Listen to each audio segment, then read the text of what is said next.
Monsieur, je vous invite donc à lever la main droite et dire « Je le jure ». Je le jure. Je vous remercie. En termes de conflit d'intérêts, je veux signaler que j'ai un lien avec Hitachi pour le développement de microscopie électronique en microbiologie clinique et que je suis membre fondateur de 5 startups qui pour l'instant n'ont pas rapporté d'argent. Mais j'espère qu'elles ont. J'en ai déjà fondé 2 qui ont coulé. On verra bien, il paraît qu'il y en a une sur 10 qui rend riche, on verra. Ça a pris une ampleur extraordinaire et je reconnais que l'ampleur s'est associée à des mouvements économiques que j'avais jamais vus non plus, qui sont, pour appeler les choses par leur nom, celles de Gilead, pour lesquelles il s'est échangé pendant cette période plusieurs dizaines de milliards d'actions et qui sont rythmées par les déclarations que ça marche ou les déclarations que la chloroquine marche ou la chloroquine ne marche pas. Donc il y a des enjeux qui sont d'un niveau que je n'ai jamais connu dans ma carrière. Je ne suis pas un pigeon de l'année, donc j'ai jamais vu ça. Il y a des gens qui ont dit c'est nous la référence et il n'y a que nous qui pouvons le faire. Moi, on m'a même dit au début que je ne pouvais pas faire des diagnostics de coronavirus, c'est qu'à moi. Donc c'est les mêmes PCR, c'est les mêmes trucs, on les choisit et puis voilà. Donc c'est pas vrai. Donc il y a une part d'intoxication et c'est moi qui ai expliqué, au président pour la première fois et qui lui ai redit, vous savez, la PCR, c'est très simple et tout le monde peut la faire. Et donc, pendant tout ce temps, on n'a pas dit la vérité. C'est un examen extrêmement simple, banal, tout le monde est capable de le faire. Ça peut être fait dans les labos privés. Nous, on a reçu des courriers, on a profité, on était les seuls à en profiter, des vétérinaires qui nous ont dit on a tous les réactifs pour vous, si vous voulez, on vous les met à disposition, on vous les donne. Ils nous ont donné, on les a fait nous-mêmes, les tests. Ils nous ont donné de quoi les faire. Donc il y avait de quoi faire, c'est pas des choses très compliquées. Et c'était indispensable de le faire parce qu'on ne connaissait pas la maladie. Donc on ne pouvait pas cerner, à partir du moment où le test n'était pas fait, on ne pouvait pas étudier la maladie. Je pense que le ministre a été mal entouré à ce stade-là, parce qu'il faut avoir des remparts quand on est politique, il faut avoir des gens qui soient capables d'analyser les articles, qui soient capables de dire, écoutez, ça c'est raisonnable, ça l'est pas, de manière à ce qu'on ne se retrouve pas dans la situation au milieu du week-end à faire des déclarations sans que personne ait vraiment lu les papiers. Je ne suis pas, je l'ai dit en face à Delfrécy, je ne suis pas d'accord qu'on ne pouvait pas faire les tests. On pouvait les faire à condition de dire, écoutez, on doit les faire, et puisqu'on doit les faire, on va les faire. Comment on fait? D'accord? Et bien sûr, moi j'aurais été ravi de donner mon opinion, mais c'est jamais mon opinion. Vous me demandez pourquoi je ne suis pas resté dans ce conseil scientifique, c'est parce que je considérais que ce n'était pas un conseil scientifique. Voilà. Les gens qui étaient là n'étaient pas. Je sais ce que c'est un conseil scientifique. Moi j'ai un conseil scientifique pour l'IHU, je vous assure, qui fait rêver le monde entier, de qualité. C'est que des stars de leur domaine. C'est pas ça. C'est un conseil scientifique. Pour moi, c'était pour donner des conseils scientifiques, déterminer quels étaient les projets scientifiques. C'était pas à nous de réfléchir sur le confinement ou sur le truc. Personne ne sait répondre à ça. Donc les discussions qu'il y avait dans ce conseil scientifique ne me concernaient pas. D'accord ? Moi, je veux bien parler de science, je veux bien parler de médecine. Donc si on avait abordé ces questions, et quand j'ai appris que les essais avaient été déterminés par Yazad en dehors de tout conseil scientifique. Le projet scientifique lancé par le ministère de la Recherche est fait en dehors de tout comité scientifique. Donc c'est pas un conseil scientifique, je sais pas ce que c'est, mais c'est pas moi. Le premier conseil scientifique que j'ai dirigé, c'était en 1989. Je m'excuse, ça fait longtemps. J'en ai dirigé dans ma fac, au ministère de la Recherche en 93. Donc je sais ce que c'est. C'est pas ça. Le conseil scientifique, c'est pas une bande de types qui ont l'habitude de travailler entre eux et qui discutent en disant et toi qu'est-ce que tu en penses, et toi qu'est-ce que tu en penses. C'est pas ça. C'est des données. Qu'est-ce qu'on fait maintenant? Il faut faire attention aux conflits d'intérêts. Les conflits d'intérêts représentent un véritable problème et ils vont nous polluer. Vous avez eu depuis le Mediator, vous aurez Gilead et vous aurez les autres. Mais au bout d'un moment, il faudra s'en occuper pour de bon. Je vous donne un exemple qui m'a beaucoup frappé. Il y a un monsieur chinois qui avait 80 ans qui venait de la zone de Hubei, pas de Wuhan, d'accord, qui s'est présenté à la Pitié-Salpêtrière. Il avait de la fièvre, il a 80 ans, il revenait de Chine. Il n'a pas été testé parce que la santé publique avait dit il faut tester que les gens de Wuhan qui ont de la fièvre et de la toux. Il est rentré chez lui, il est revenu 7 jours après avoir contaminé sa fille, et il est venu mourir dans un hôpital dans lequel on lui a donné du remdesivir. D'accord? Donc ça, c'est toute l'histoire qui s'est passée quand même, de A à Z. Je pense que si on maintient ces systèmes de petits centres nationaux de référence, vous développerez des personnalités de niche, de blaireaux dans leur terrier qui mordent si on s'en approche. Voilà. Je pense que c'est comme ça. C'est les humains, ils sont territoriaux, et s'ils considèrent qu'une maladie est leur territoire, vous êtes perdus. Voilà, je vous le dis. C'est comme ça, parce que c'est l'expérience de l'âge, je m'excuse. Il faut bien que ça serve à quelque chose de vieillir. Et donc, ça, en tout cas, je sais ça. Si vous constituez des territoires dans la République pour des problèmes généraux, vous aurez des difficultés considérables. Et donc, le soin est passé au second plan.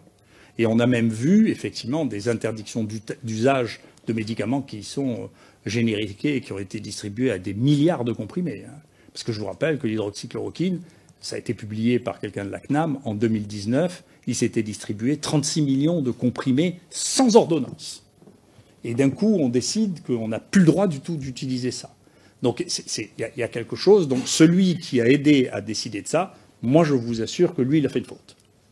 Et après, on dit même l'azithromycine, on ne peut plus donner ça dans la pneumopathie suspecte de Covid. Mais attendez, c'est le médicament le plus utilisé dans la pneumopathie. Aux États-Unis, je n'ai pas ces données en France, mais aux États-Unis, tous les ans, il y a une personne sur 8 qui prend de l'azithromycine. Donc, pour transformer ces trucs en poison violent, si vous voulez, il faut avoir quand même. Alors, bien sûr, si vous utilisez des doses déraisonnables, mais c'est comme le Doliprane. Vous savez, si vous doublez la dose maximale de Doliprane, vous mourrez quand même. Je suis surpris que l'ordre des médecins ait accepté une chose pareille. Moi, si j'avais été président de l'ordre des médecins, ce cas de Dieu le garde, j'aurais démissionné immédiatement. Vous n'auriez pas, de mon point de vue, ce type de problème si vous aviez des sachants sans conflit d'intérêt qui discutent entre eux. Des vrais sachants. Et donc le problème n'est pas résolu, et donc le problème reviendra.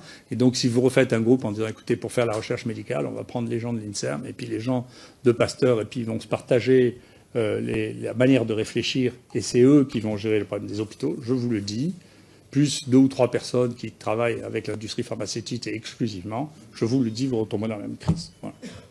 Il se trouve que dans ce conseil scientifique, j'étais un ovni.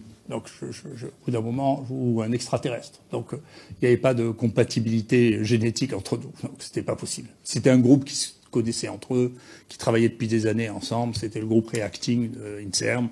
Et donc, là-dedans, je suis arrivé là-dedans. Je pense que c'est le président qui a souhaité que je fasse partie de ce groupe. Donc, je suis arrivé secondairement dans un groupe de gens qui avaient l'habitude de travailler ensemble, qui avaient des idées très précises, qui avaient déterminé ce qu'il fallait faire avant que j'arrive. J'étais pas d'accord.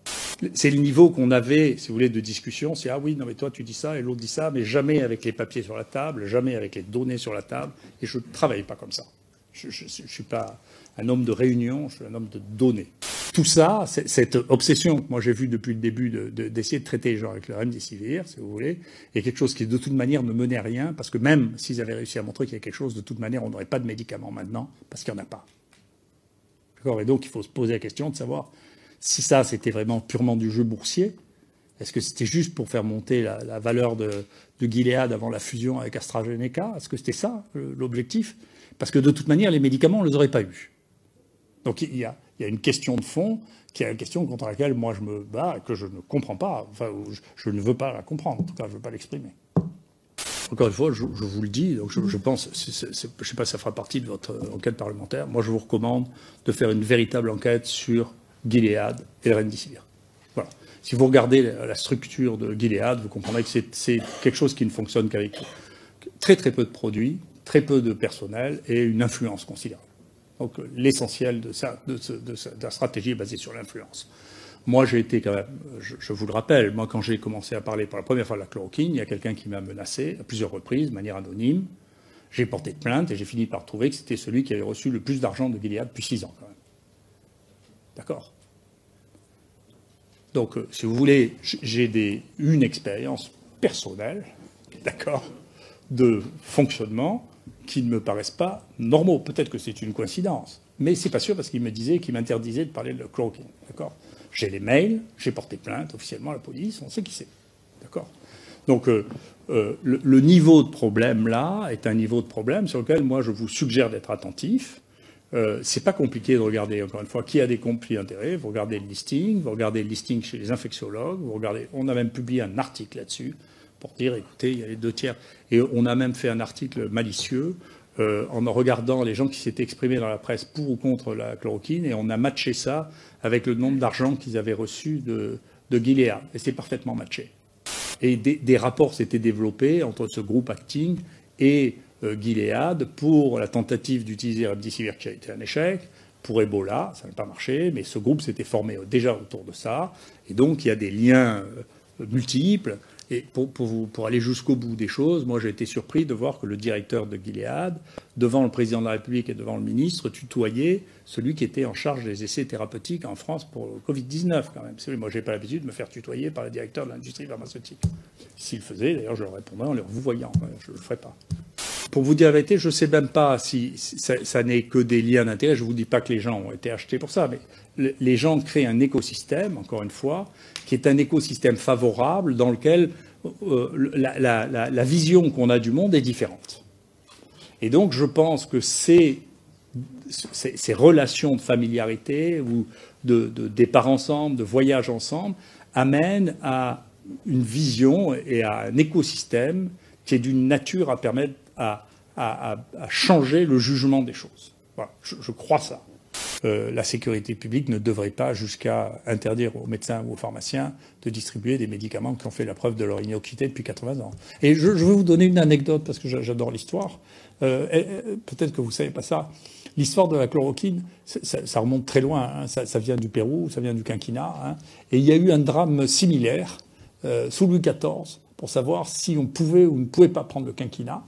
Et donc Louis XIV, qui faisait des fièvres récurrentes, a fini par prendre du quinquennat en public. Et donc à partir du moment où il a pris du quinquennat en public, eh bien le quinquennat est rentré à la pharmacopée française et il a fini par donner la quinine et puis la chloroquine et puis l'hydroxychloroquine qui sont tous les enfants du quinquennat. Voilà. C'est un médicament des plantes. Hein.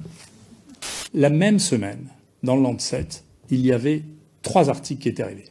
Notre article sur 3700 patients, sur lequel nous n'avions aucun mort qui pouvait être imputable à l'hydroxychloroquine, sur 3700 personnes. D'accord ? C'est l'étude qui est maintenant online, qui vient d'être publiée.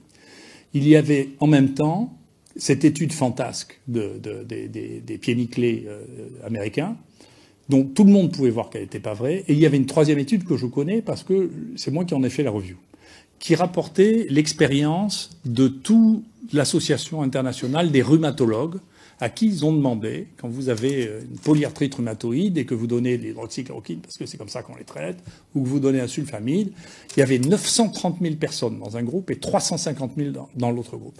Il n'y a aucune différence sur les accidents cardiaques. Il n'y en a pas. C'est pas vrai. Et ils ont rejeté les 2 qui disaient qu'il n'y avait pas d'accident et ils ont publié l'histoire des pieds nickelés. Donc, bon, je ne suis pas très paranoïaque, hein, mais globalement, là, c'est une situation où on commence à se poser des questions qui dépassent ça, quand même. Vous voyez ? C'est-à-dire que les 3 dans la même semaine, je vous le jure, il y en a un que j'ai reviewé, l'autre que j'ai envoyé, qui ont été rejetés, le mien sans révision extérieure, l'autre, après que je l'ai reviewé, probablement avec d'autres, et suggéré la publication. Et ils ont gardé le 3e, qu'ils ont dû rétracter, tellement il était comique. C'est-à-dire que, comme personne ne pouvait croire cette bêtise, ils ont dû le rétracter, quand même. Si vous regardez dans les séries qui sont publiées partout dans le monde, il y a entre 10 et 30% des gens qui reçoivent des corticoïdes dans les réanimations en fonction du tableau clinique. De dire non, ça on fait de l'expérimentation là-dessus, ça revient sur un des problèmes qu'il y a eu dans ce pays, c'est que les malades ont été transformés en objets d'essai thérapeutique. Et ce n'était pas ce qui devait se faire.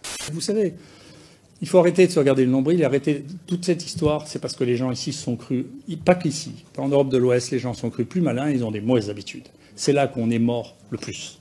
C'est l'Angleterre, la France, la Belgique et l'Espagne. L'Italie l'a rattrapé parce qu'elle a commencé à faire du test massif, à donner de l'hydroxychloroquine dès qu'ils ont compris comment ça se passait. Et donc ils avaient un départ extraordinaire. Actuellement, ils ont une mortalité plus basse. Et peut-être que l'Amérique les rattrapera. Et vous regardez les 15 premiers pays, ces 15 pays riches du groupe Europe-États-Unis, qui sont les pays qui sont les plus touchés et qui ont le plus de morts. D'accord ? C'est une vraie question. Donc est-ce qu'on sait encore traiter les maladies infectieuses aiguës sans que ça devienne ou un marché, ou un conflit politique, ou que ça rentre dans la guerre civile américaine ? Vous savez bien que c'est pas moi qui fais que ça a foutu un truc mondial. Ça a foutu un truc mondial parce que Trump s'est emparé de ça au milieu d'une guerre civile américaine entre les pros et les anti-Trump. Ce avec quoi j'ai rien à voir. Peu importe les gens qui râlent à la télévision, de manière, m'en fous, je regarde pas de télévision. Mais globalement, donc nous avons pu mener ce que je pensais être notre devoir entièrement. Donc je n'ai pas de Je n'ai pas eu d'obstacle, je n'ai pas eu d'ennui, on m'a pas embêté. Un peu, le Conseil de l'ordre est venu me dire que je ne devais pas parler, puis je l'ai ramené à la constitution du pays quand même, parce que quand même, en plus je connais très très bien un des meilleurs constitutionnalistes de ce pays. Ça fait partie de la constitution, la liberté d'expression des enseignants. Hein. Donc je ne peux pas m'empêcher de parler de quoi je connais. Donc je ne peux pas me le faire. Donc on m'a convoqué pour dire que je n'avais pas le droit de faire. Je leur ai dit qu'ils gardent leur opinion pour eux, qu'ils fassent un peu ce qu'ils voulaient, mais qu'ils perdraient. Voilà. Ils avaient déjà essayé de faire ça, d'autres de mes collègues, ils avaient perdu dans le Conseil d'État. Je pense que l'environnement, d'abord, moi, quand j'ai commencé à discuter avec le ministère, on m'a tout de suite dit, celui qui va gérer les essais, celui qui va faire le truc, c'est Yazdan, dès le début. Et dès le début, il m'a parlé que du remdesivir, dès le début. Avant même que la sensibilité du remdesivir au virus soit testée. Donc, moi, je dis, sur le SARS, en particulier, il y a un antibiotique par voie injectable qui s'appelle le Targocide, qui marche bien, qui avait été testé, pour lequel il y a un brevet. Donc, il y a des solutions alternatives. Il n'y avait pas que ça. Donc, ça, c'est un point. Je suis très sceptique sur la qualité de l'environnement pour les médicaments et pour les choix thérapeutiques du ministre. Vous portez un constat sévère et grave, puisque vous décrivez un peu un ministre sous influence, avec des directeurs. Quel directeur vous ciblez aujourd'hui sur cette faiblesse? Clairement, pour les médicaments, c'est le directeur de la NSM et puis le président de la Haute Autorité de Santé. Clairement, c'est eux qui ont pris ces décisions. C'est vrai que le conseiller de maladies infectieuses, et là aussi il y a des conflits d'intérêts extrêmement sérieux dans la Haute Autorité de Santé, que vous pouvez regarder sur Internet aussi. Hein, c'est pas compliqué tout ça. Hein. Donc il y a là des réflexions à avoir, encore une fois, de fond sur... Je ne dis pas que le ministre est sous influence. Un ministre ne peut pas ne pas être sous influence. Il a un cabinet qu'il n'a pas choisi, il a des directeurs qu'il n'a pas choisis, il arrive au milieu d'une crise. Donc si les gens qui représentent la force institutionnelle n'ont pas la capacité de le protéger, et au contraire lui font croire que pour le protéger, il faut qu'il interdise des choses qui vont tuer les gens, bien entendu, on arrive à des situations qui finissent par être paradoxales, où on finit par être seul au monde quand même à penser ça. Bien entendu, si on fait des tests de saturation à l'oxygène, ça coûte 20 € de savoir d'avoir un testeur pour voir la saturation à l'oxygène. Si on fait la saturation à l'oxygène et qu'on voit que les gens ont une saturation qui est en dessous de 95 ou en dessous, bien on les prend à l'hôpital, on les oxygène, ou on les oxygène à la maison, on fait quelque chose. On n'attend pas qu'ils soient en détresse respiratoire parce qu'ils ne le sentiront pas avant la détresse respiratoire. Je sais qu'il faut tuer le messager, mais je n'ai pas compris comment ça pouvait déclencher un tel scénario de ce truc tue tout le monde, quand on parlait de 2 des médicaments les plus prescrits dans l'histoire de l'humanité quand même. Hein. Donc comment on est arrivé à dire que ces trucs-là avaient une toxicité aussi incroyable, alors que, encore une fois, l'hydroxychloroquine en 2019, elle était donnée sans ordonnance. On a un avantage phénoménal, je m'excuse de ça, par rapport au remdesivir. Nous, on savait très très bien ce que c'était la toxicité de l'hydroxychloroquine, et on sait bien que c'est beaucoup moins toxique que le remdesivir qui donne des insuffisances rénales. Donc on le sait bien, ça, parce qu'une molécule ancienne, on connaît entièrement sa sécurité. Quand ça a été prescrit 2 milliards de fois, on connaît la sécurité des molécules. Mais une molécule qui a été testée chez 1000 ou 2000 personnes, vous ne connaissez pas les problèmes de sécurité. Vous ne connaissez que les problèmes grossiers, ceux qu'on voit dans 10 à 20%. Mais ceux qui arrivent une fois pour 1000 ou une fois pour 10 000, vous ne les connaissez pas. Encore une fois, je ne regarde pas la télévision, je n'écoute pas la radio, je lis rarement les journaux. Donc je ne suis pas perturbé. C'est pour ça que les gens me demandent si je suis perturbé quand on dit des horreurs. Moi, je m'en fous, parce que je ne les ai pas entendus. Et en plus, j'ai interdit à tous les gens autour de moi de m'en parler. Donc la vie est simple. Donc on peut vomir tant qu'on veut sur moi, je le dis, ça m'indiffère. Les gens du Conseil de l'ordre, vous dites que les gens disent du mal de vous, portez pas plainte, je ne sais même pas qui c'est, parce que je ne les connais pas. Voilà.